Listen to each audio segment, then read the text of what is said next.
اور بعض اوقات فوش لباس پہنی ہوئی عورتیں آ جاتی ہیں. وہاں آپ اشتہارات کو کیٹاگرائز تو کر سکتے ہیں پروڈکٹ کے اعتبار سے, لیکن وہ تو شیونگ بلیڈ میں بھی عورت کو لے آئیں گے, ٹھیک ہے. لیکن جو امیجز ہیں ان میں یہ معاملہ نہیں ہوتا, کیونکہ وہ بینر اتنا چھوٹا ہوتا ہے کہ اس کے اوپر وہ تصویریں نہیں آتی. عموماً اس کے اوپر بس صرف اس چیز کا نام اور لنک لکھا ہوتا ہے. ہاں کیٹیگرائزیشن ضرور کریں, یہ نہ ہو کہ کوئی شراب کا اشتہار نیچے چل رہا ہو, وہ آپ کر لیں. باقی ویڈیو ایڈز کا ایشو ہے, اس کے ساتھ ہماری نظر آپ ہی احتیاط برتتے ہیں. جو باقی علماء کرام ہیں وہ تو اس سے پیسے کما رہے ہیں, تو اس کا مطلب نہیں, باقیوں میں بھی کچھ لوگ ہیں, مثلا الیاس قادری صاحب ہیں, انہوں نے نہیں کی. ڈاکٹر اسرار صاحب کا جو چینل ہے انہوں نے نہیں کی بھی. ہاں ان کے علاوہ سب نے کی بھی, ایون طارق جمیل صاحب نے بھی کر لی ہے. میرے کہنے پہ انہوں نے بند کی تھی, بعد میں دوبارہ آن کر لی, پتہ نہیں انہوں نے کی یا ان کے ساتھ والوں نے کی. اور اب تو اللہ کا شکر ہے میرا مسئلہ آسان ہو گیا.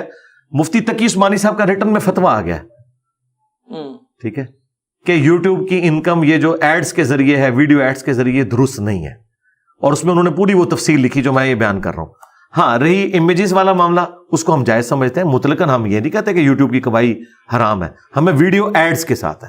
طارق جمیل صاحب نے مجھے خود بتایا, جب میں نے انہیں ہائی لائٹ کیا نا, وہ کہتے ہیں یار وہ مجھے امریکہ سے بھی کالز آئی تھی کہ اتنے گندے اشتہارات چلتے ہیں. یورپ امریکہ میں تو آپ سوچ نہیں سکتے جس قسم کے ایڈز چلتے ہیں. بالکل. تو کیٹیگرائزیشن آپ کیا کریں گے؟ صابن حلال ہے نا, اس کو تو آپ کیٹیگری میں چیک کریں گے نا. تو صابن کا اشتہار پھر آپ کی لکس کی مرضی ہے کہ وہ کس طرح کا چلائے, آپ سے پوچھ کے تو نہیں انہوں نے کرنا. لیکن یہ امیجز میں ہوگا نا تو لکس کی ٹکیا بنی ہوئی ہوگی اور ساتھ لکھا ہوگا. وہ اتنا چھوٹا بینر ہوتا ہے کہ اس کے اوپر وہ ساری چیزیں نہیں کر سکتے.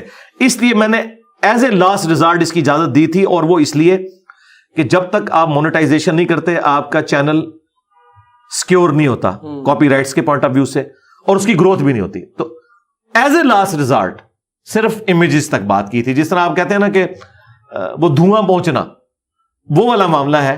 ہاں آپ نے امرود کاٹا, اس میں کیڑے نکلے, وہ تو آپ چھوڑ سکتے ہیں, لیکن جو بیکٹیریاز ہم انہیل کر رہے ہیں وہ تو ہمارے اختیار میں نہیں. تو اتنا میں نے امیجز کے پوائنٹ آف ویو سے ہی بات کی تھی کہ وہ آپ کریں. اگر مستقبل میں یوٹیوب یہ آفر کر دے کہ ویڈیو ایڈز آپ کیٹیگرائز بھی کریں, اور ایڈ پہلے آپ چلا کے خود اس سے چیک ان چیک کریں ہر ایڈ کو, اور یہ پاسبل نہیں ہے, بہت بڑا کام ہو جائے گا کیونکہ اتنے ملک ہیں. اگر ایسا ہو جائے تو میں آج ہی آپ مجھ سے فتویٰ لے لیں کہ میں پھر بالکل صحیح کہوں گا اسے. ٹھیک ہے. اچھا علی بھائی, آپ جتنے آپ کو تھریٹس ہیں, ہم دیکھتے ہیں کہ نیچے سیکیورٹی اتنی زیادہ تھی, تو کتنی آپ کی موومنٹ کس طریقے سے ہو, مطلب یہ تو میں نہیں پوچھوں گا, ظاہری بات ہے پوچھنا بھی نہیں چاہیے اس طریقے سے, لیکن تمام چیزوں کو مینیج کیسے کرتے ہیں آپ کی؟ اکثر لاسٹ ویڈیو میں بھی آپ نے کہا تھا کہ بہت آپ کی لائف ولنریبل بن گئی اس لحاظ سے کہ آپ فریلی موو نہیں کر سکتے ہیں, آپ کے لیے بہت زیادہ مسائل ہوتے ہیں. اب تو میں اس زندگی کا عادی ہو چکا ہوں جی. شروع میں میرے لیے تکلیف دہ چیز ضرور تھی, اب میں عادی ہو چکا ہوں. ظاہر ہے جب ایک مشن کے لیے آپ چلتے ہیں, اگر ہٹلر اپنی غلط کاز کے لیے پوری زندگی ایک بنکر میں گزار سکتا ہے, تو کیا ہم اللہ اور اس کے رسول کی خاطر اپنے معاملات کو مینج نہیں کر سکتے؟ تو اللہ کا شکر ہے اب تو میں اس کے ساتھ عادی ہو چکا ہوں. اور میں اس ماڈرن دور میں سوشل میڈیا کو اتنی بڑی نعمت سمجھتا ہوں کہ آپ کو ہم اگر کسی غار میں بھی ٹھہرا دیں اور آپ کو تیز انٹرنیٹ کا کنیکشن دے دیں اور ایئر کنڈیشن اویلیبل ہو, کھانے پینے کی چیز آپ کو مل جائے, تو آپ بڑی اچھی زندگی وہاں پہ بھی گزار سکتے ہیں. اور آپ کو ہم بہت اچھی جگہ پہ شہر کے اندر رکھیں, آپ سے انٹرنیٹ چھین لیں تو آپ کی روح ہی نکال لی. ٹھیک ہے, تو یہ انٹرنیٹ نے, سوشل میڈیا نے, یوٹیوب نے زندگی آسان کر دی ہے. میری یہ نہیں مصروفیات, میں ادھر اپنے آپ کو انٹرٹین کر لیتا ہوں. واک والا معاملہ ہے تو میں اپنے گھر کے اندر کر لیتا ہوں. تو اس طرح اپنی چیزوں کو مینج کر لیتا ہوں, یہ کوئی اتنا مسئلہ نہیں. اور اب کوئی ایز سچ اتنا پرابلم نہیں رہا, شروع میں تھا, اب ایکسیپٹنس آ گئی ہے, کیونکہ عام آدمی جو ہے نا اسے یہ پتا چل گیا کہ انجینئر ٹھیک کہہ رہا ہے. چاہے وہ انجینئر کی بات کو مانے نہ مانے, لیکن اس کے دل نے گواہی دے دی ہے کہ یہ غلط نہیں ہے. ہاں میں معاشرے کے ڈر کی وجہ سے اس دعوت کو ایکسیپٹ نہ کروں, تو اللہ کا شکر ہے کہ یہ اتنے مشکل حالات اب نہیں رہے, پہلے بہت زیادہ تھے. ہاں انڈیویجول لیول کے اوپر آپ کہیں کہ مولویوں کا یا دہشت گرد تنظیموں کا, وہ تو ظاہر آپ کو پتہ ہے کہ ان کا ایک اپنا ایک مزاج ہے, ان کے اوپر تو ظاہر ہماری سیکیورٹی ایجنسیز نے نظر رکھی ہوئی ہے, اور وہ سیکیورٹی میرے ساتھ ہوتی ہے گورنمنٹ کی طرف سے بھی, اللہ کا شکر. اور ابھی بھی آپ بائک پر ہی زیادہ سفر کرتے ہیں؟ مجھے ضرورت ہی نہیں پڑتی سفر کرنے کی, اللہ کا شکر. اچھا, زیادہ ٹائم یہیں پہ اسپینڈ؟ جی میں تو بس اپنی جو موومنٹ ہے میری لمیٹڈ ہے. اچھا علی بھائی, اکثر ہم اپنے علماء کرام سے بھی سنتے ہیں, کہا جاتا ہے کہ جیسی عوام ہوتے ہیں ویسے ہی حکمران ہوتے ہیں. تو کہیں نہ کہیں حکمرانوں کو بھی جسٹیفائی کیا جاتا ہے, تو آپ اس چیز کو کس اینگل سے, کس پرسپیکٹو سے دیکھتے ہیں؟ دیکھیں 50% تو یہ بات درست ہے کہ جس طرح کی عوام ہوگی اسی عوام میں سے ایک بندے نے آرمی چیف بننا ہے, ایک نے چیف جسٹس بننا ہے, ایک نے پرائم منسٹر بننا ہے, باہر سے تو آ کے نہیں بننا. تو ظاہر اسی میں سے بننا ہے تو اسی قسم کا ہی ہوگا, اللہ یہ کہ اللہ تعالیٰ کی طرف سے کوئی معجزانہ معاملہ ہو جائے. لیکن 50% یہ بات غلط ہے. یہ عموماً حکمرانوں نے یہ علماء کے ذریعے پبلک میں چیز پروپیگیٹ کی تاکہ ان کی حرام خوریوں کے اوپر پردہ پڑ جائے. یہی میں پوچھ, یعنی اگر کوئی ہمارے جیسے کوئی مسئلے پیدا ہوں اور کہیں گے کیا ہو رہا ہے, تو ان کے حکومتی ملے ان کو یہ بتائیں کہ نہیں نہیں آپ بڑے گنہگار ہو اس لیے اوپر اس طرح کے لوگ آ گئے. بھائی ہم گنہگار ہیں نا, اوپر جو آیا ہوا ہے اس نے نہیں مرنا. ہم نے تو دیکھا ہے نیچے اتنے نیکوکار لوگ تھے, یزید اوپر آگے بیٹھ گیا, تو کیا صحابہ کرام گنہگار ہو گئے تھے کہ اوپر یزید آ گیا تھا؟ تو یہ حکمرانوں کے کرتوتوں پہ پردہ ڈالنے کے لیے حکومتی ملے, حکومتی امام, حکومتی محدث, حکومتی مفسر اپنے اپنے زمانے میں جو بڑے بڑے ہوتے تھے, میں ان کی بات نہیں کر رہا جو اچھے لوگ تھے, لیکن انہی میں اس طرح کے لوگ بھی تھے, وہ یوز ہوتے تھے تاکہ بس پردہ ڈلا رہے ان کے اوپر اور میٹھی نیند آپ کو سلا دیں. علی بھائی, اس وقت پاکستان جس نہج پر ہے, ہمارے معاشی حالات آپ کے سامنے ہیں, سیاسی حالات آپ کے سامنے ہیں, آپ اگر میں آپ سے پوچھوں کہ اکثر ہمارے جو صحافی ہیں یا جو دانشور طبقہ ہے ہمارا, کوئی حکمرانوں کو قرار دیتا ہے ان تمام تر حالات کا ذمہ دار, کوئی اسٹیبلشمنٹ کو, کوئی سیاست دانوں کو, یا کوئی علماء کرام کو کہتا ہے کہ ممبر و محراب اس طریقے سے ہماری تربیت یا جو اخلاقی زوال کی وجہ ہے. آپ کے نزدیک ان جو ملکی حالات کا بنیادی ذمہ دار کون ہے؟ آپ کس کو سمجھتے ہیں؟ سارے ہی ہیں جی. ہاں, جن کے پاس طاقت زیادہ ہے تو وہ مجرم بھی بڑے ہوں گے. اگر آپ عزت اویل کر رہے ہیں نا اس وجہ سے کہ ہم بڑے ہیں قوم کے, تو رسپانسبلٹی بھی پھر خرابی کی آپ ہی اٹھائیں گے. یہ نہیں ہو سکتا کہ ایک کرکٹ ٹیم جب میچ جیتے تو کیپٹن کے کہ یہ میری وجہ سے ہوا, اور جب ہارے تو وہ ڈال دیں نچلوں کے اوپر. نہیں, پھر اس کو ہی آن کرنا ہے. اس اعتبار سے چونکہ پاکستان میں سب سے زیادہ طاقتور اسٹیبلشمنٹ ہے, اور پہلے دن سے ہی اسٹیبلشمنٹ نے ڈیموکریسی کو یہاں ایکسیپٹ نہیں کیا. ایون انہوں نے محمد علی جناح کے ساتھ بھی اچھا سلوک نہیں کیا. یہ اب ایک الگ سے ایک ٹاپک ہے. پہلے نمبر پہ یہ لوگ مجرم ہیں. اب یہ آ کے ضرور کہہ رہے ہیں ہم اے پولیٹیکل ہو گئے ہیں اور آندام یہ کریں گے وہ کریں گے. اور ایکس جو آرمی چیف تھے انہوں نے تو باقاعدہ تقریر کی کہ ہم اتنی قربانیاں دیتے ہیں پھر بھی ہم سب سے زیادہ بدنام ہیں, اس کی وجہ ہے کہ ہم نے پالیٹکس میں اپنی دخل رکھی ہوئی ہے, اب ہم نہیں کریں گے. تو یہ خود مانے ہوئے ہیں. اچھا, تو یہ سب سے بڑی ریزن یہ ہے. دوسرے نمبر پہ جوڈیشری ہے, کیونکہ جب بھی کوئی ڈکٹیٹر آیا اسے لیجیٹمائز اسی جوڈیشری نے کیا. اگر سپریم کورٹ مارشاء اللہ کو ایکسیپٹ نہ کرے تو مارشاء اللہ سسٹین نہیں کر سکتا. یہ ہر ڈکٹیٹر کو ویلکم کہتے رہے, اور آگے پیچھے بھی ان کے جو فیصلے ہیں وہ وقتاً فوقتاً بولتے رہتے ہیں. تیسرے نمبر کے اوپر پولیٹیشنز ہیں.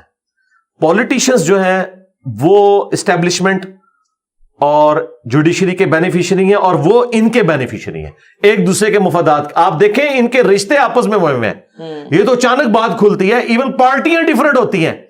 ایک بھائی پھنسایا ہوا پی ٹی آئی میں, دوسرا نون لیگ کے اندر, کہ تاکہ جب یہاں برا وقت ہے تو ادھر چھلانگ مار جائیں, تو ادھر برا وقت ہے جو ادھر چھلانگ مار دیں. یہ سب ایک ہے. ابھی دیکھیں یہ جو ہمارے ایکس تھے ایف بی آر کے چیئرمین شبرزادی جی, انہوں نے کیا کچھ کھول کے بتایا, اور وہ ڈائی ہارٹ فین ہیں خان صاحب کے. بالکل. اور انہوں نے اس وقت کی ایک ایک بات بتائی ہے, اس میں انہوں نے خان صاحب کی تعریف بھی کی ہے کہ خان صاحب کو دھوکہ بھی دیا گیا, اور کہیں خان صاحب خود کمپرومائز بھی ہو جاتے تھے پولیٹیشنز کی وجہ سے. اور انہوں نے جب بتایا کہ وہ جو نائب آپ کے چیئرمین ہیں پی ٹی آئی کے, ان کے ساتھ سارے لوگ اکٹھے ہو کے آگے, ٹھیک ہے. اسی طریقے سے وہ سگریٹ کے ساتھ جو متعلقین ہیں کے پی میں لوگ سارے کے سارے وہ M P S M N A اکٹھے ہو کے آگے. تو یہ سارے کے سارے لوگ اس سسٹم کے بینیفیشری. یعنی کہ پہلے نمبر پہ ملکی حالات کی خرابی کی ذمہ دار اسٹیبلشمنٹ, دوسرے پہ جوڈیشری, اور تیسرے پہ پولیٹیشن. ہاں جی. اس کے بعد یہ آپ کی بیوروکریسی ہے. یہ بھی ظاہر ہے, یہ بھی تو بدماش بنے ہوئے ہیں نا جی. آپ ان لوگوں کے بنگلے دیکھیں, انگریزوں نے ان کو کیا دیا, خود تو وہ چھوٹے چھوٹے گھروں میں رہتے ہیں, ان کو کس طرح کی زندگی یہاں دے کے گئے ہیں. اور اس کے بعد پھر آپ کے وڈیرے, اور وہ پولیٹیشنز کی کیٹیگری میں اگر آپ نے فال کروانا ہے, وہ الیکشن نہ بھی لڑے وہ کنگ میکر ہوتے ہیں. اور اس کے بعد علماء کا طبقہ بھی یقیناً ذمہ دار ہے, کیونکہ انہوں نے جو ویکلی گیدرنگ تھی جمعے کی, وہ نکاح طلاق کے مسائل بتانے کے لیے, استنجے کا طریقہ بتانے کے لیے نہیں, یہ پولیٹیکل گیدرنگ ہے. عید کی ہماری اینول پولیٹیکل گیدرنگ ہے اور حج کی انٹرنیشنل پولیٹیکل گیدرنگ ہے. انہوں نے اس کو دوسری طرف کر دیا ہوا. ہماری تو مساجد میں لکھا ہوتا ہے یہاں پر سیاسی گفتگو کرنا منع ہے. جی جی جی. تو سیاسی گفتگو کرتے ہیں نا آپ. جب گورنمنٹ ان کے مدرسوں کا پوچھتی ہے حساب کتاب بتاؤ ذرا چندوں کا, تو پھر یہ سیاسی گفتگو بھی کرتے ہیں آ کے. جب آپ ان کے مفادات کے اوپر ضرب لگاتے ہیں تو ساری سیاسی گفتگو یہ لوگ کر رہے ہوتے ہیں.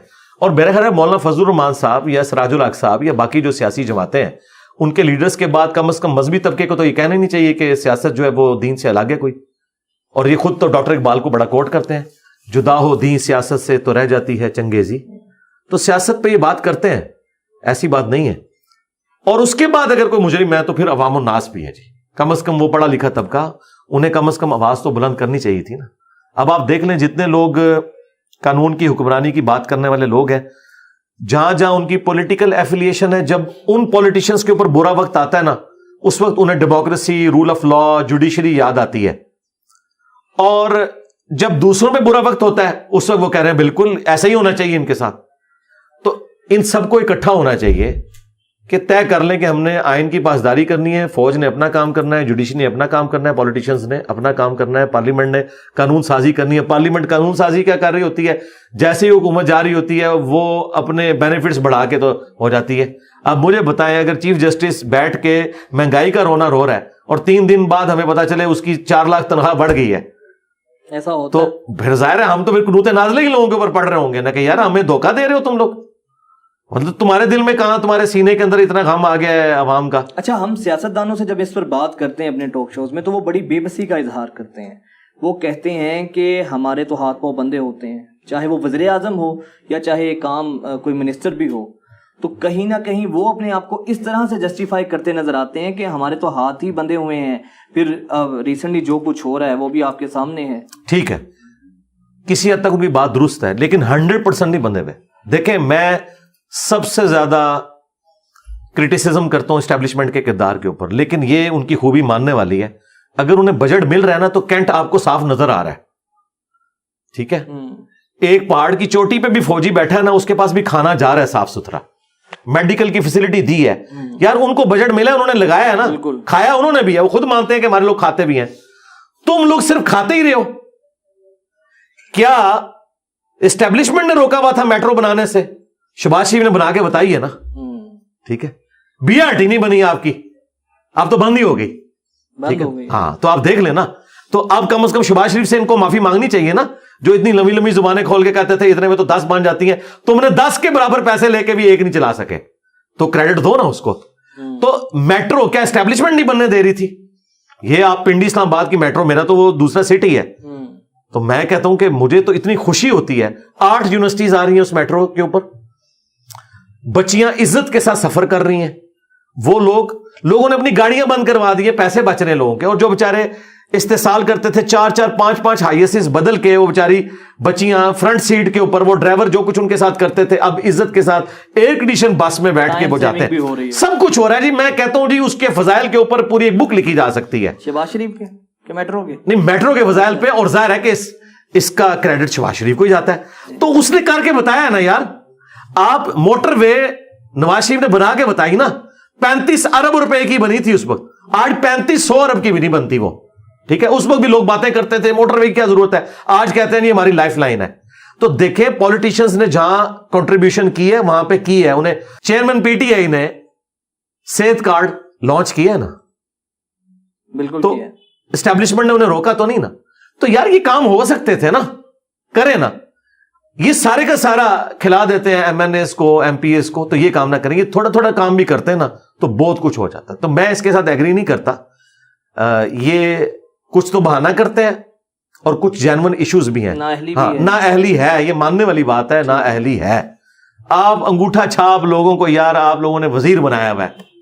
ٹھیک ہے جی, آپ دیکھیں چیئرمین پی ٹی آئی نے اس بندے کو سائنس اور ٹیکنالوجی کا بنایا ہوا تھا وزیر, جو ایک وکیل ہے, اور وکیل بھی کس قسم کا, آپ کے ایریا کی. ہاں جی, اور وکیل بھی کس قسم کا. ٹھیک ہے, آج تو آپ لوگ بھی اس کے خلاف بول لیں گے نا, کیونکہ وہ چھوڑ چکا ہے نا. ابھی وہ پی ٹی آئی میں ہوتا تو آپ نے کہنا تھا وہ نون لیگ والوں نے بھی تو یہ کر دیا نا. تو بات یہ کہ یہ تو ہمارا لیول ہے کہ ہم کن لوگوں کو کن پوسٹوں کے اوپر لگاتے ہیں. یہ ہم گالی دے رہے ہوتے ہیں عوام کو. ٹھیک ہے. مجھے تو بڑی حیرانگی ہوتی ہے کہ سائنس اور ٹیکنالوجی کا وزیر وہ ہے جسے سائنس کا پتہ نہیں ہے, اس کے سامنے ایک بندہ ایک پی ایچ ڈی اگر آ کے فزکس بیٹھتا ہے تو وہ کیا. اب میرے ساتھ کوئی آ کے بیٹھتا ہے, کوئی سائنس کا جاننے والا ہو, دنیا کا جاننے والا, دین کا جاننے والا, تو وہ گھبرا کے بیٹھتا ہے کہ جس فیلڈ میں بات کروں گا اس کو مجھ سے زیادہ ہی پتا ہوگا, تو ڈیفینسو اینڈ پہ رہتا ہے. اور جب میں اسے سمجھاتا ہوں بات سمجھ آتی ہے. ان لوگوں کو لوگ کیا عزت دیں گے؟ لیکن علی بھائی دوسری طرف ہماری جو مذہبی قیادت ہے وہاں پہ بھی ہم دیکھتے ہیں کہ باپ ہے, باپ کے بعد بیٹا ہے, فضل الرحمان صاحب ہیں تو ان کا بیٹا ہے, تو یہاں پر بھی تو ہمیں یہی چیز دیکھنے کو ملتی ہے. آج چل رہی ہے نا, غلط ہے نا. ان کو ٹیلنٹ کے اوپر لوگ اوپر لے کے آنے چاہیے. یعنی میں نون لیگ میں کسی صورت یہ صحیح نہیں سمجھتا تھا کہ شاید خاقان عباسی جیسے ٹیلنٹڈ بندے کے ہوتے ہوئے یا احسن اقبال صاحب کے ہوتے ہوئے جونیئر لوگوں کو صرف اپنے خاندانی بنیاد کے اوپر لائے جاتا. ایسا نہیں ہونا چاہیے. غلط کر رہے ہیں, سب کر رہے ہیں غلط. دوسرا ہمارا نظام تعلیم پہ اگر میں کچھ بات کروں گا, کلوزنگ کی جانب بڑھ رہے ہیں. جی جی. ایک طرف ہمارا مذہبی طبقہ ہے, درس نظامی کرتے ہیں, مدارس کے بچے ہیں, ہزاروں احادیث ازبر ہیں, لیکن پش اینڈ پل کے فرق کا نہیں پتا. دوسری طرف ایک وہ ہمارا طبقہ ہے جو ایلیٹ سکولز میں جو ایلیٹ طبقہ کہلاتا ہے کہ بہت اے لیول او لیولز کے بریلینٹ اپنے اپنے اس پہ محاذ پہ کام کر رہے ہیں, ایجوکیشن میں سب سے آگے ہیں, لیکن سورہ اخلاص تک نہیں آتی. یہ دو کنٹراڈکشن ہیں, تو اس سے تو آٹومیٹکلی ہمارے ملک میں پھر different school of thought he پیدا ہوگا. جی اسی طرح ہی ہو رہا ہے نا. لیکن میں آپ کو بتاؤں اب تبدیلی آ رہی ہے, اور یہ میں کچھ جذباتی بات نہیں کر رہا, یہ ریالٹی ہے. ہمارے جتنے اسٹوڈنٹس ہیں سارے پڑھے لکھا طبقہ ہے, ڈاکٹرز ہیں, انجینئرز ہیں, پروفیسرز ہیں, یونیورسٹیز میں پڑھنے والے لوگ ہیں, اور دین ماشاءاللہ ان کو علماء سے بھی اب زیادہ آتا ہے. ہماری ویڈیوز کی برکت سے وہ دین کو سیریس لے رہے ہیں. ہاں اسکولنگ سسٹم اور مدرسہ سسٹم اس میں فالٹ موجود ہے, تو اس کے اوپر ہم صرف رونا ہی رو سکتے ہیں نا. یہ تو ہماری گورنمنٹس کے کام ہے نا, یہ قومی اسمبلی کا کام ہے, سینٹ کا کام ہے کہ وہ اس طرح کی قانون سازی کرے کہ اس طرح کے معاملات کو سیٹل کیا جائے. آپ کو بھی آفر تو کی گئی تھی وزارت کی, آپ نے انکار کر دیا, تو جب آپ لوگ نہیں ہوں گے تو پھر دوسرے لوگ تو آئیں گے. میں نے انکار اس لیے کیا کہ اس کا نقصان ہوگا. اس کی وجہ یہ کہ میں چونکہ کسی مکتب فکر کو ریپرزینٹ نہیں نہ کرتا, تو یعنی الٹا ایک لڑائی ڈل جائے گی. وزارت کون سی تھی ویسے؟ مذہبی امور.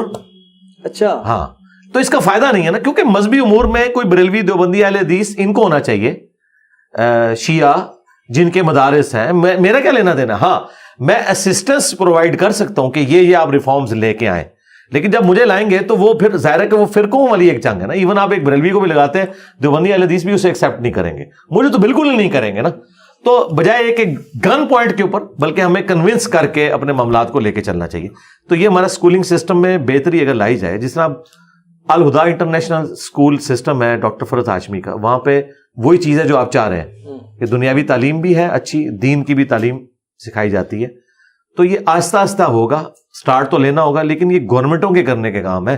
ہم وائزین ہیں صرف, یا ہم زیادہ سے زیادہ انٹلیکچوئل ان پٹ دے سکتے ہیں, باقی جو ڈیسیژن میکر ہیں وہ تو یہ لوگ ہیں نا, یہ ان کے کرنے کے کام ہے. لاسٹلی موجودہ سیاسی قیادت میں اب آگے الیکشن بھی قریب آ رہے ہیں, تو آپ کس کو سمجھتے ہیں کون زیادہ بیٹر ہے؟ اگر میں آپ سے پہلے جو ڈرائیونگ سیٹ پر موجود ہیں, پی ایم ایل این ہے, پیپلز پارٹی ہے, یا پھر پاکستان تحریک انصاف ہے, آپ کے نزدیک کیا آپ کس کو اینالائز کریں گے کہ یار یہ لوگ پھر بھی ملک کی بہتری کے لیے ٹھیک ہیں؟ دیکھیں اگر کریکٹر کی بات کریں گے نا تو پھر ذاتیات کے اوپر اگر نون لیگ کی لیڈرشپ کے اندر خرابیاں موجود ہیں تو پی ٹی آئی کی لیڈرشپ میں بھی خرابیاں, وہ تو ہمارے سامنے آ چکی ہیں. ٹھیک ہے, کول و فیل کا تضاد بھی, باقی سارے معاملات بھی. بہت بڑا طبقہ ابھی بھی انہیں نجات دہندہ. ہاں جی میں بتاتا ہوں آپ کو, اب ہر طرف یہ چیز موجود ہے. ہاں یہ آپ کہہ سکتے ہیں یہ اتنے پرسنٹ ہیں, یہ اتنے پرسنٹ. اب میری ذاتی رائے پوچھ رہے ہیں تو میرے خیال ہے یہ جو ابھی اس وقت پرائم منسٹر صاحب ہیں انہوں نے اسٹیبلٹی لے کے آئے ہیں. سر معیشت تباہ ہو گئی. وہ معیشت کیا تباہ ہوئی ہے؟ معیشت تو وہ شبر زیدی نے بتا دی ہے نا کب کی تباہ ہوئی ہے. اچھا آپ دیکھ لینا, اگر کوئی باہر کا بندہ بات کرتا تو آپ ریجیکٹ کر دیتے. ہمیں تو یہ باتیں اس وقت بھی پتا تھی. ٹھیک ہے, شبر زیدی صاحب نے جو اب باتیں آ کے ڈسکلوز کی ہیں وہ گن پوائنٹ پہ تو نہیں کی. اگر انہوں نے گن پوائنٹ پہ کی ہوتی پھر اشرافیہ کا ذکر وہ کبھی نہ کرتے. انہوں نے کسی کو نہیں چھوڑا.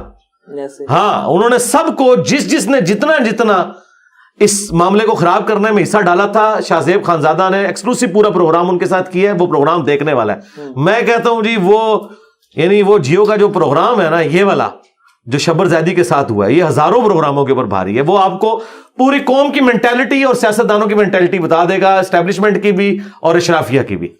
تو معاملات تو خراب ہوئے تھے نا. اب یہ جہاں تک معاملات پہنچ چکے تھے، بہرحال آ کے انہوں نے کسی حد تک تو سٹیبل اسے کیا ہے.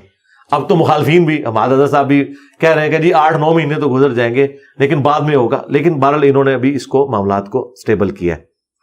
اور میرا خیال ہے کہ کنٹینیوٹی ہونی چاہیے.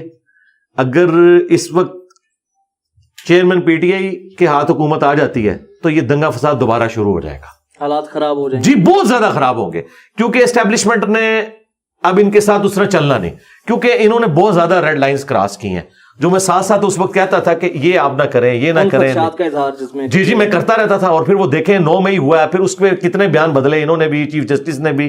ہم عوام کو نہیں نظر آ رہا، پہلے اس کا مزہ لے رہے تھے، جب وہ گلے پڑ گیا تو پھر اس سے جان چھڑانے لگے. ہزاروں بچوں کی زندگی سپائل ہو گئی، وہ جیلوں میں پڑے ہوئے ہیں. ٹھیک ہے. اور اس کے بعد اب میں آپ کو بتاؤں، وہ کٹر قسم کے چیئرمین پی ٹی آئی کے فالوورز جو اندھی تقلید ان کی کرتے تھے نا، اس واقعے کے بعد میرے اپنے جاننے والوں میں وہ کہتے ہیں چھوڑیں جی اس کی تو بات نہ کریں. کیوں؟ ان کا تعلق فوج سے تھا. انہوں نے کہا یار اس لیول پہ تو ہم نے یہ نہیں کیا تھا کہ آپ فوج کے ساتھ یہ کچھ کریں. ٹھیک ہے. تو وہاں پہ بھی اب وہ والا ایک آپ جو کہتے ہیں نا سہر، وہ ٹوٹ چکا ہے. اچھا یہ 9 مئی کے بعد ظاہر ہے بہت کچھ ہو گیا نا. فوج کی بال ٹریننگ یہ ہے کہ اس ریڈ لائن کو جو بھی کراس کرے گا نا یہ بہت آگے، اور وہ واقعی غلط بھی ہوا، اس طرح ہونا بھی نہیں چاہیے تھا. ہاں وہ جو کچھ ہوا نا اس کے بعد معاملات بگڑے. اور اب پھر معاملات روزانہ قوم سے جب وہ خطاب کرتے ہیں پھر وہ سارے کا سارا لسٹ ڈاؤن چیزوں کو کرنا شروع کر دیتے ہیں. اور اس کا اینڈ رزلٹ اب یہ نکل رہا ہے کہ بالکل نون لیگ اور پی ٹی آئی کی وہ لڑائی نہیں ہے جو اسٹیبلشمنٹ اور پی ٹی آئی کی اس وقت. نون لیگ پھر بھی کوئی نرم گوشہ رکھ لے گی سیاست دان ہونے کی وجہ سے کہ ٹھیک ہے یار ان کو کسی طریقے سے بھگا دو، جس طرح خان صاحب نے بھی اس وقت کمپرومائز کر لیا. لیکن اسٹیبلشمنٹ کے دل میں اس وقت کوئی ایسی چیز نہیں ہے کہ وہ ان کو کوئی، یعنی مجھے جو نظر آ رہا ہے، یعنی کہ آپ سمجھ رہے ہیں کہ اگر یہی پی ایم ایل این 2023 کے الیکشن میں دوبارہ سے آتی ہے تو ملکی حالات بہتر ہوں گے. ہاں جی بہتر ہوں گے. آئیڈیل تو نہیں ہوں گے، اس کے لیے تو میں نے کہا 5 دفعہ اسمبلیاں چلیں. اس وقت خان صاحب کو لائے تو یہ پھر لڑنا شروع کر دیں گے اور وہ اسی طریقے سے پھر ماشاء اللہ بھی لگ سکتا ہے. ظاہر ہے کہ جب اپنی نجی محفلوں میں وہ کورٹ میں بیٹھ کے کہتے ہیں کہ جی ایک شخص نے یہ کیا، ایک شخص نے یہ کیا، اس ایک شخص کو اپنی نوکری کی فکر پڑی ہوئی ہے کہ میں آ گیا تو میں اسے ہٹا دوں گا. یہ باتیں کون سنتا ہے جی؟ یہ تو اس طرح کوئی بھی نہیں سنتا. اور جب آئیں گے تو پھر وہ کیا اس کے ساتھ کمفرٹیبل ماحول میں ہوں گے؟ جب نہیں ہوں گے اور اسے سیک کرنے کی کوشش کریں گے وہ پکڑ کے ماشاء اللہ لگا دے گا. پھر آپ کیا کریں گے؟ اور وہ تو کسی کے حق میں بھی بہتر نہیں ہوگا. یعنی کہ انجینئر محمد علی مرزا کے جو پسندیدہ اس وقت سیاستدان ہیں شہباز شریف صاحب ہیں. نہیں یہ نہیں میں نے بات کی. آپ نے مجھ سے یہ پوچھا ہے میرے پسندیدہ سیاستدان، تو پھر ان کو تو آپ نے گورنمنٹ ہی نہیں دینی. سراج الحق صاحب کو جن کو میں عوام ووٹ ڈال کے لا سکتے، بس وہ بات یہ نا کہ عوام ڈالے نا پھر ووٹ. میں نے آپ نے ان میں سے پوچھا نا کہ اس وقت ملک کی سٹیبلٹی کے لیے کیا چیز ضروری. سراج الحق صاحب کا میں اس وقت اس لیے بھی نہیں کہوں گا، ان کا ایکسپیرینس بھی اس طرح نہیں ہے. خان صاحب کے فیلئر کی وجہ بھی یہی ہے نا کہ وہ کبھی کونسلر بھی نہیں رہے، کوئی وزیر نہیں رہے، انہیں ایکسپیرینس نہیں تھا معاملات کو لے کے چلنے کا. یہ ضروری نہیں ہے کہ ایک بندہ ایک فیلڈ میں اچھا تو دوسری میں بھی اچھا ہو، ایسا ہو نہیں سکتا. ٹھیک ہے ماسٹر آف نن اور جیک آف آل ایسا معاملہ. لیکن پھر جب آپ نے سارے اپنے ساتھ جیک اس قسم کے اکٹھے کیے ہوئے ہیں، بڑی برائی چھوٹی برائی، یہ اس طرح، تو اس لیے میں اب ملک کی سٹیبلٹی کی آپ بات کر رہے ہیں نا اس وقت، تو میرا خیال ہے یہ جو ابھی پالیسیز آئی ہیں ان کو کنٹینیو کریں. کوئی بھی آئے، یعنی شہباز شریف آ جائے، کوئی بھی آ جائے، لیکن یہ معاملات اس طریقے سے چلیں جس کی وجہ سے دونوں طرف جو ہے وہ کمفرٹیبل ہے. یعنی شہباز شریف صاحب میں یہ خوبی تو ہے نا، وہ اسٹیبلشمنٹ کے ساتھ بنا کے چلتے ہیں، بہت زیادہ خوبی ہے. اچھا یہ خوبی ہے، لیکن وہ ساتھ عوام کے بھی کوئی تھوڑے بہت کام کر دیتے ہیں. یہ نہیں کہ کوئی ڈلیور نہیں کرتے. آپ کو پنجاب میں جو کوئی نظر آ رہا ہے وہ شہباز شریف کا ہی ہے نا. اب آپ کہیں گے گورنمنٹ بھی ان کی نہیں ہے، تو سرکار کے پی میں گورنمنٹ کس کی رہی ہے؟ آپ ذرا دکھائیں ادھر کون سا پروجیکٹ ہے، تو آپ کو نظر آ رہا ہے نا. لیکن علی بھائی اسی سرکار میں، اسی سیٹ اپ میں یہ جو کچھ 9 مئی کے بعد ہوتا رہا ہے، خواتین کے گھروں میں چھاپے اور یہ کچھ بالکل غلط ہے. یہ میں آپ کو وثوق سے کہہ رہا ہوں پولیٹیکل گورنمنٹ نے نہیں کیا. اچھا ہاں بالکل، میرے تو فرسٹ ہینڈ نالج ہے میرے پاس. میں نے لوگوں سے پوچھا، ایون انہوں نے تو ہاتھ اٹھا دیا، ان کا بھائی ہم نہیں یہ کر رہے. بھائی سیدھی سی بات ہے، بڑوں سے آپ کی لڑائی ہے تو پھر یہ کچھ تو ہوگا. لیکن مجھے یہ بتائیں کہ جو آپ کے DGIS تھے، عمران خان صاحب کو خوش کرنے کے لیے وہ کیا عورتوں کے گھر میں داخل نہیں ہوئے تھے؟ مریم نواز کا دروازہ کیا نہیں توڑا گیا تھا اس وقت ان کو خیال نہیں آیا تھا کہ ہم پہ بھی وقت آئے گا؟ تو مکافات عمل ہو رہا ہے نا. یہ یہ سارے معاملات ہو یہ رہے ہیں. کچھ جو چیئرمین پی ٹی آئی کے ساتھ ہو رہا ہے یہ جی بالکل. اور جو کچھ نواز شریف صاحب کے ساتھ ہوا یہ مکافات عمل تھا جو انہوں نے بے نظیر کے ساتھ کیا. یہ دنیا میں مکافات عمل تو ہوتا ہے نا. سبق نہیں سیکھا کسی نہیں, سبق کوئی بھی نہیں سیکھ رہا, ابھی بھی نہیں کوئی سیکھ رہا. ویسے اوپر سے بات کرتے ہیں لیکن اوپر سے بھی اتنی زیادہ بات تو کوئی بھی نہیں کر رہا کہ ہم نے کوئی سبق سیکھ لیا. مستقبل میں آپ کا ارادہ ہے سیاست میں آنے کا؟ نہیں جی, پاکستان کی سیاست سے اللہ تعالیٰ کی پناہ, مطلب دنیا بھی خراب اور آخرت بھی خراب, کیونکہ یہ پاکستان کی سیاست تو جھوٹ, یو ٹرنز اور بلیم گیم اس کا مجموعہ ہے. اس سے تو بندہ دنیا اور آخرت میں برباد ہو جاتا ہے. میں سیاست کو کنڈیم نہیں کر رہا, پاکستان کی جو اسٹیبلش سیاست ہے اس وقت وہ تو بھائی جھوٹ کا ہی نام ہے. اور ہم نے چونکہ لوگوں کی آخرت کے پوائنٹ آف ویو سے ایفرٹ پٹ کر رہے ہیں, میں نہیں چاہتا کہ میں اس جو بظاہر ایک گند بن چکا ہے اس میں داخل ہو کے تو دین کا کام, اپنی بھی دنیا خراب کروں اور لوگوں کی بھی دنیا اور آخرت خراب کرنے کی کوشش کروں. ضرورت نہیں ہے. جو لوگ کام کر رہے ہیں ٹھیک ہے, ہم ان کے ہاتھ مضبوط کریں گے. دیکھیں میں شہباز شریف کا معترف ہوں میٹروز کے پوائنٹ آف ویو سے اور یہ باقی ساری چیزیں گورننس کے پوائنٹ آف ویو سے. اچھا میں چیئرمین پی ٹی آئی کا معترف ہوں صحت کارڈ کی وجہ سے. اسی طریقے زرداری صاحب کی جو میں سمجھتا ہوں بے نظیر کے قتل کے بعد وہ جو 2-4 دن تھے وہ تو ہوئے, لیکن اس کے بعد جو جس طریقے سے انہوں نے یعنی کمپرومائز کر کے اپنے معاملات کو لے کے چلے تو یہ ان کی ایک خوبی ہے. ٹھیک ہے, آپ سی پیک کی آج سارا کریڈٹ نواز شریف صاحب لیتے ہیں لیکن اس میں زرداری صاحب کا بھی حصہ ہے. ایران کے ساتھ حالات بہتر کرنے کی ابتدا زرداری صاحب نے کی تھی, بعد میں ٹھیک ہے یہ لوگ بھی شامل ہوئے, تو سب نے تھوڑا تھوڑا کنٹریبیوٹ کیا ہے. اس پوائنٹ آف ویو سے سب کی پازیٹیو چیزیں. اور میں آپ کی اس کیمرے کی وساطت سے آپ کو جو ایک بات خیر اوپن سیکرٹ ہو چکی ہے, پاکستان کا جو ڈیفنس کا نظام ہے ایٹامک انرجی کا, چاہے میزائل سسٹم ہو یا باقی سارے معاملات, اس میں ہمارے پرائم منسٹر کی بڑی قربانی ہے. لوگ بات تو کرتے ہیں کہ جی فوج کی قربانی ہے, وہ بالکل اپنی جگہ ہے کہ انہوں نے بجٹ کھلا دیا ان کو.